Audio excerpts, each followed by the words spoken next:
Welcome back, guys, to yet another brand new video. I had another video planned for today, but unfortunately this one does take precedence, so without further ado, let's get started.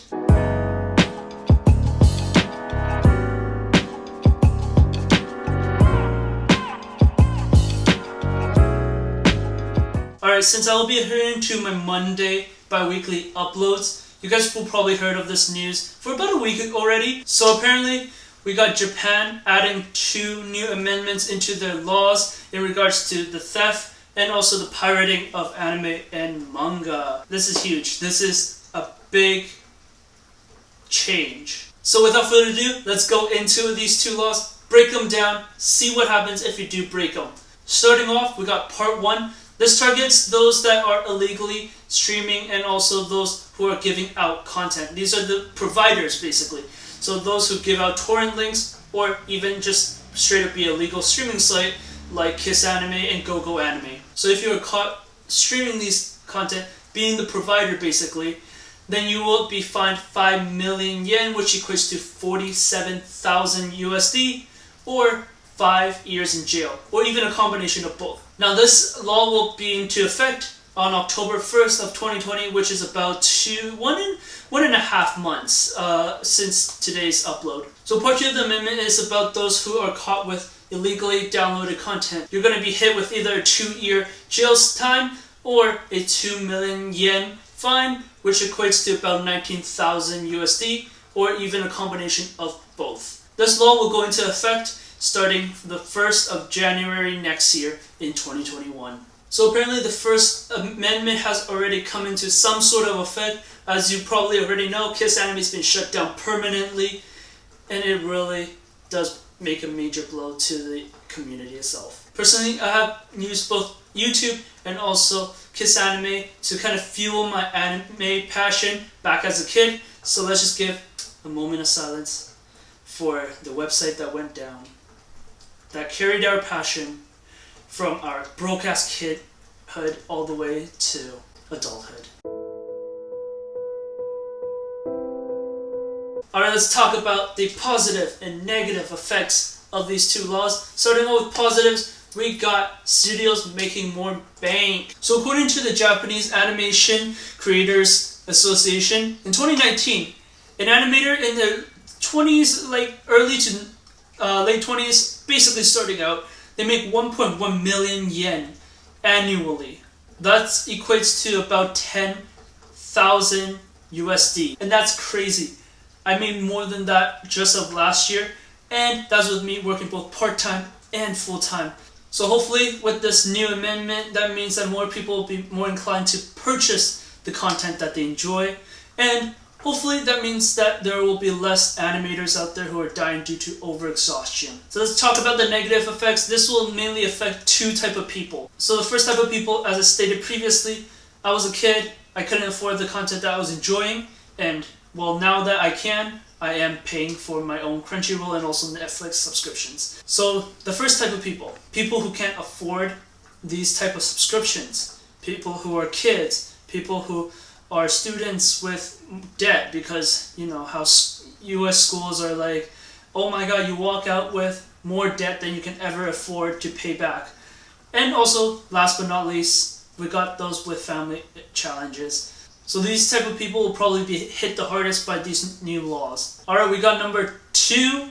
The second type of people will be those whose country has forbid anime from coming in, and they can only stream it through illegal sites. So please do ignore my ignorance. I do not have proper research according to this information, but there has been a lot of Facebook comments on these posts by JList, by other people's blogs, and stating that, well, it's going to be a huge thing because they can't get anime legally.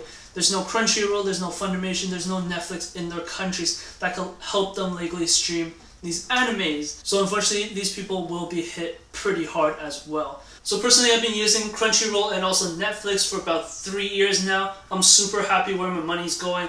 I'm happy that it's supporting all these artists and all these studios. However, there is some backdraws to this. Number 1 is that these websites tend to have a very limited selection of anime. Not really saying like limited. Netflix is definitely very limited. Alright, let's talk about some potential alternatives. So these selections are from my personal testing and also from my own personal usage. So if you guys have some alternatives as well, comment down below. Give some alternatives to people who are outside of Canada or US, because that's the main target demographic that these videos are for. I live in Canada, so that's why I can provide these type of informations. Well, let's go.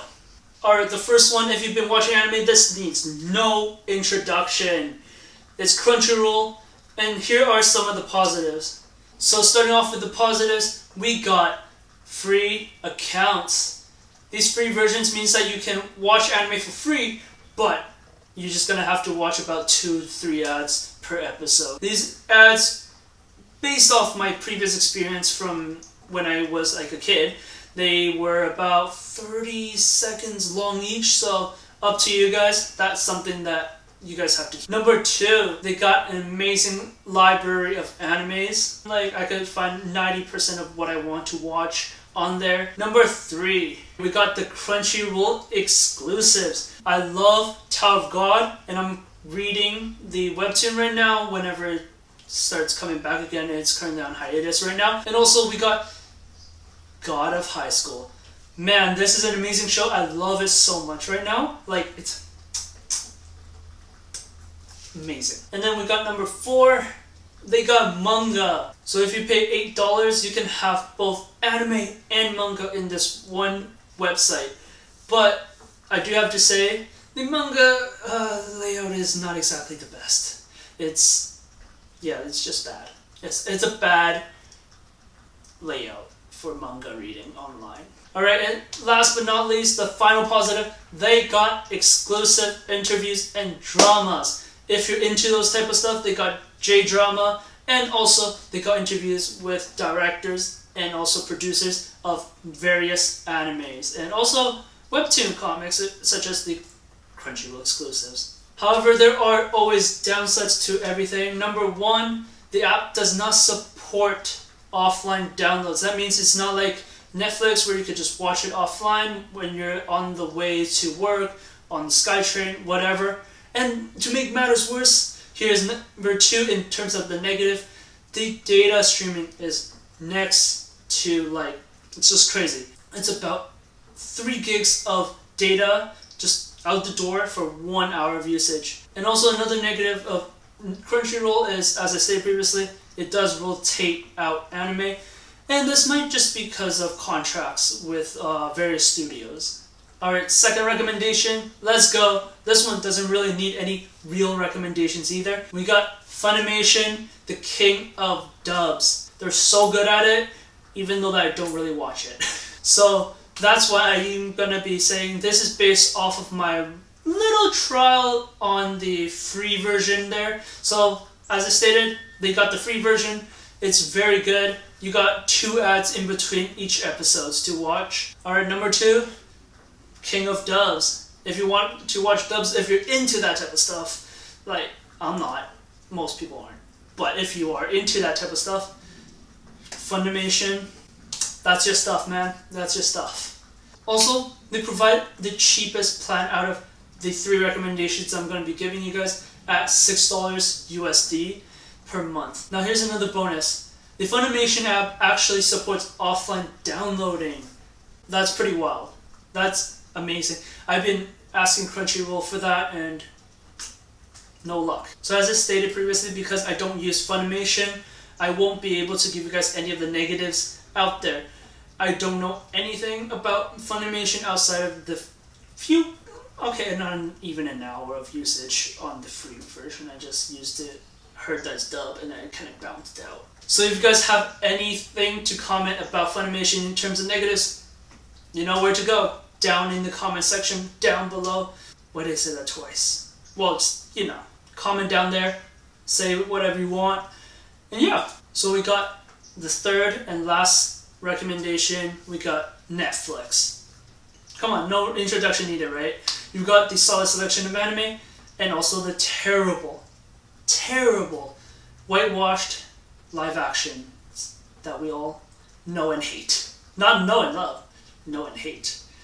So, you know, the whole deal. Alright, we got honorable mention towards YouTube with its sub Espanol. We all know how that goes. We always have watched it as a kid. You know, it's fun. And also, if you guys really do like these animes, you guys can always purchase them or rent them off YouTube or Google Play Store or even Apple Store. Alright guys, that's it for this video. Hope you guys found this informative or even enjoyable. If you guys do like it, give it a boom thumbs up. Subscribe if you love it and want to see more anime content. And until next time, never stop living.